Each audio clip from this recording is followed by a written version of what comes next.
زمین ہند ہے اور آسمان آزادی، زمین ہند ہے اور آسمان آزادی، یقین بن گیا ہے اب تو گمان آزادی۔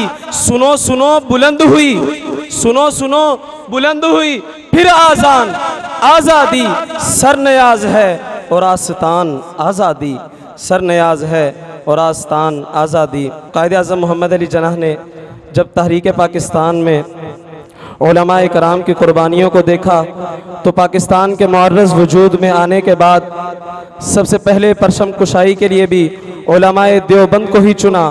چنانچہ مغربی پاکستان میں علامہ شبیر احمد عثمانی رحمہ اللہ نے پرچم کشائی کی، اور مشرقی پاکستان میں علامہ ظفر احمد عثمانی رحمہ اللہ نے پرچم کشائی کی، اور قائد اعظم رحمہ اللہ نے یہ بھی فرمایا کہ یہ آپ کا حق ہے۔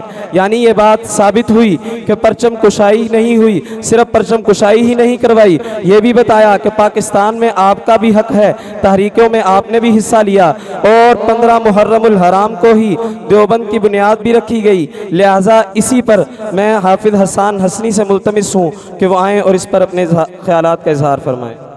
الحمدللہ الذی غرس لنا شجرۃ طیبۃ اصلها ثابت وفرعها فی السماء، والصلاة والسلام علی رسولنا الذی بنا لنا بیتا صیتها فی الآفاق والانحاء وعلی آلہ واصحابہ النجباء، اما بعد۔ اس بزم جنوں کے دیوانے ہر راہ سے پہنچے یزداں تک، اس بزم جنوں کے دیوانے ہر راہ سے پہنچے یزداں تک، ہیں عام ہمارے افسانے دیوار چمن سے زنداں تک۔ 100 بار سنوارا ہے ہم نے اس ملک کے گیسوئے پر ہم کو، 100 بار سنوارا ہے ہم نے اس ملک کے گیسوئے پر ہم کو، یہ اہل جنوں بتلائیں گے کیا ہم نے دیا ہے عالم کو۔ لائق صد تکریم و اعزاز حضرات علماء کرام، اساتذہ عظام، محترم دوستوں، بزرگوں اور بھائیوں، 15 محرم الحرام دارالعلوم دیوبند کا یوم تاسیس ہے۔ اس کی مناسبت سے چند معروضات آپ حضرات کے گوش گزار کرنا چاہتا ہوں، لیکن سامعین مکرم، میں حیران و پریشان بلکہ نادم و پشیمان ہوں کہ اس مختصر سے وقت میں ایسے عظیم الشان، وسیع و بسیط موضوع پر کس طرح گفتگو کروں، کیسے گفتگو کروں، سمجھ میں نہیں آتا کہ داستان کا آغاز کہاں سے کروں، کیسے کروں، اس کی کن کن خوبیوں کا تذکرہ کروں اور کن کن خصوصیات کو نظر انداز کر دوں، اس کی علمی سرگرمیوں کا تذکرہ کروں یا اس کے مجاہدانہ کارناموں کی روداد سناؤں، اس کے تحریری دفتروں کی سیر کراؤں یا اس کی تقریری فضاؤں میں پرواز کراؤں، اس کے خلوص و وفا کی داستانیں سناؤں یا اس کے جنون شوق کی اشفتہ سری دکھاؤں، آزادی کے واسطے اس کے ناقابل فراموش اور لازوال قربانیوں کا ذکر کروں یا حفاظت دین کے لیے اس کے بے مثال عزم و استقلال کے حیرت انگیز اور لازوال واقعات سناؤں۔ غرض سمجھ میں کچھ نہیں آتا کہ چھیڑوں داستاں کیسے، حالانکہ ہزاروں نغمے وفا کے ان کی لبوں پہ آ کر مچل رہے ہیں، لبوں پہ لیکن لگے ہیں پہرے تو بن کے آنسو نکل رہے ہیں۔ زباں ہے ساکت قلم ہے حیراں، زباں ہے ساکت قلم ہے حیراں، بتاؤں کیسے میں راز پنہاں کہ بحر غم میں اٹھا ہے طوفان تو دریا دریا دہل رہے ہیں۔ حضرات، بڑے دکھ اور افسوس کی بات ہے کہ لوگ یہ پوچھتے ہیں کہ دارالعلوم دیوبند نے دنیا کو کیا دیا۔ میں دنیا والوں سے پوچھنا چاہتا ہوں کہ اگر آپ نے پوچھنا ہی تھا تو یہ پوچھتے کہ دارالعلوم دیوبند نے دنیا کو کیا نہیں دیا، تو میں یہ کہتا کہ دارالعلوم دیوبند نے دنیا کو الحاد اور بے دینی نہیں دی، دارالعلوم دیوبند نے دنیا کو بے ضمیری اور ایمان فروشی نہیں دی، دارالعلوم دیوبند نے دنیا کو بے حیائی اور بے شرمی نہیں دی، دارالعلوم دیوبند نے دنیا کو خود غرضی اور مفاد پرستی نہیں دی۔ دارالعلوم دیوبند نے دنیا کو جی حضوری اور چاپلوسی نہیں دی۔ دارالعلوم دیوبند نے دنیا کو پست حوصلگی اور بزدلی نہیں دی۔ دارالعلوم دیوبند نے دنیا کو نفرت و عداوت نہیں دی، بلکہ وہ تو ہر دور میں نغمہ مہر و وفا گاتا رہا۔ وہ ہر زمانے میں گردش دوران کی سنگینی سے ٹکراتا رہا، قدم قدم گم کردہ راہ لوگوں کو توحید کا جام باصفا پلاتا رہا۔ وہ ہر عہد میں شافی کون و مکان کی راہ دکھلاتا رہا۔ وہ ہر دور میں سنت خیر الورا کے زمزمے گاتا رہا۔ وہ ہر عہد میں پرچم اسلام کو بت قدوں کی چہار دیواری پر لہراتا رہا اور پیام خداوندی کو چہار دانگ عالم میں پھیلاتا رہا۔ گرچہ بارہا فلک نے اسے آنکھیں دکھائی، پیر گردوں نے پتھر اچھالے، گردش دوران نے علام و مصائب کے تیر برسائے، باغبان وقت نے رنج کے کانٹے چبھائے، امواج حوادث نے بحر غم میں غوطے کھلائے، مگر اس جوش جنوں کے دیوانہ پیر آشفتہ سری اور سودائے عشق کے خریدار نے ان تمام سنگینیوں کو نظر انداز کرتے ہوئے یہ اعلان کر دیا، تیرے عشق میں میں نے کوہ غم سر پہ لیا، جو ہو سو ہو وہ عیش و نشاط زندگی چھوڑ دیا، جو ہو سو ہو وہ عیش و نشاط زندگی چھوڑ دیا، جو ہو سو ہو۔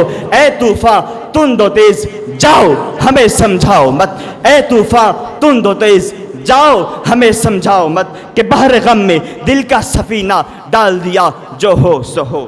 اور ہم سے دارالعلوم دیوبند کی داستانیں اور کارنامے معلوم کرنے والوں، میں تمہیں کیا بتاؤں اور کہاں تک بتاؤں؟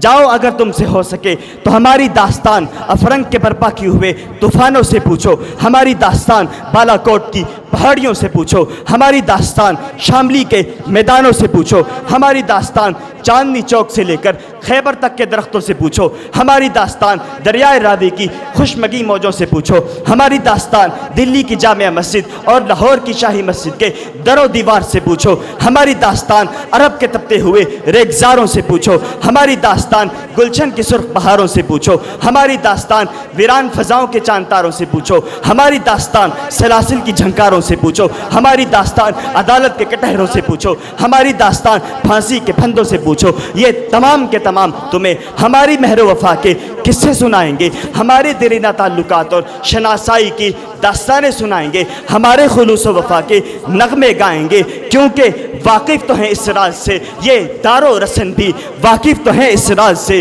یہ دار و رسن بھی، ہر دور میں تکمیل وفا ہم سے ہوئی ہے۔ لوگ یہ پوچھتے ہیں کہ دارالعلوم دیوبند نے دنیا کو کیا دیا؟ میں دنیا والوں سے پوچھنا چاہتا ہوں کہ بتاؤ دنیا کو شیخ الہند جیسا امام انقلاب کس نے دیا؟ دنیا کو شیخ المحدثین جیسا، علامہ انور شاہ کشمیری جیسا فخر المحدثین کس نے دیا؟ علامہ انور شاہ کشمیری جیسا مفکر کس نے دیا؟ مفتی کفایت اللہ جیسا مفتی اعظم ہند کس نے دیا؟ علامہ بنوری جیسا مفسر کس نے دیا؟ حکیم الاسلام جیسا تصور خلق علا کس نے دیا؟ دنیا کو مفتی محمود جیسا مفکر کس نے دیا؟ علامہ سید عطا اللہ شاہ بخاری جیسا بے مثال خطیب کس نے دیا؟ سید مناظر احسن گیلانی جیسا بے مثال ادیب کس نے دیا؟ مفتی تقی عثمانی جیسا مدبر کس نے دیا؟ اولئک آبائی فجئنا بمثلہم۔ حضرات والا، کہ یہ سچ نہیں ہے کہ دارالعلوم دیوبند کے مبارک شکم سے ایسی بے نظیر شخصیتوں کا ظہور ہوا ہے جن کا قلب و جگر اسلام کی عظمت سے معمور تھا، جن کے چہرے پر عزم و استقلال کی کرنے جلوہ فگن تھی، جنہوں نے اپنی زندگی اسلام کی سربلندی اور اعلاء کلمت اللہ کے لیے وقف کر دی تھی، جنہوں نے تاریخ کے ہر نازک موڑ پر امت برہمہ کی رہنمائی اور دستگیری فرمائی ہے۔ جب بھی باطل نے سر ابھارا ہے وہ باطل کے سروں پر صاعقہ الہی بن کر ٹوٹ پڑے ہیں۔ جب بھی کسی وقت کے فرعون نے انا ربکم الاعلی کا نعرہ بلند کیا وہ جلال موسوی بن کر نمودار ہوئے۔ جب کسی نمرود نے انا ولا غیری کی صدا بلند کی ہے تو وہ خلیل بت شکن کا دست بے بات بن کر ظاہر ہوئے ہیں۔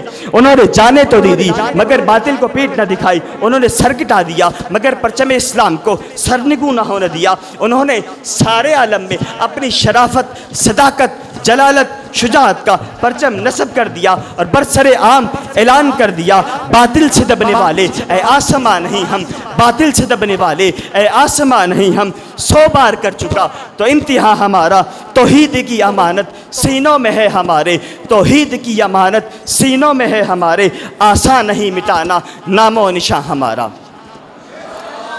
حضرات والا، آپ حضرات کی توجہ دلانا چاہتا ہوں، ذرا چلیے تاریخ کے ورقوں میں۔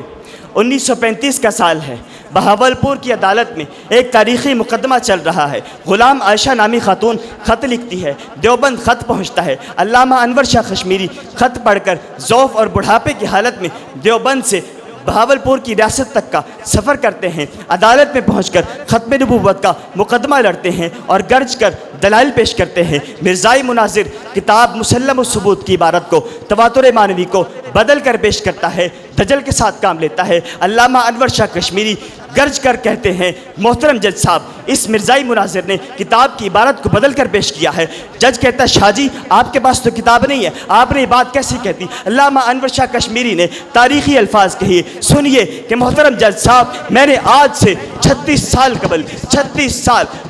سال قبل اس کتاب کا مطالعہ کیا تھا، اگر بات میری غلط ہو تو میں شکست لکھ دوں گا۔ جناب والا، میں آپ کو بتانا چاہتا ہوں، کسی محاذ پر، کسی موقع پر، کسی جنگ میں بات آئی ہو حضور کی ختم نبوت کی، ناموس ختم نبوت کی، ناموس صحابہ کی، وطن کی آزادی کی، اسلام کی سربلندی کی، ہمارے اکابر نے خون جگر پیش کیا ہے۔ جب بھی کوئی ایسا موقع آیا وہ اس شعر کا مرکز بنے، آپ کو نظر آئیں گے، ادھر آ ستمگر ہنر آزمائیں، ادھر آ ستمگر ہنر آزمائیں، تو تیر آزما ہم جگر آزمائیں۔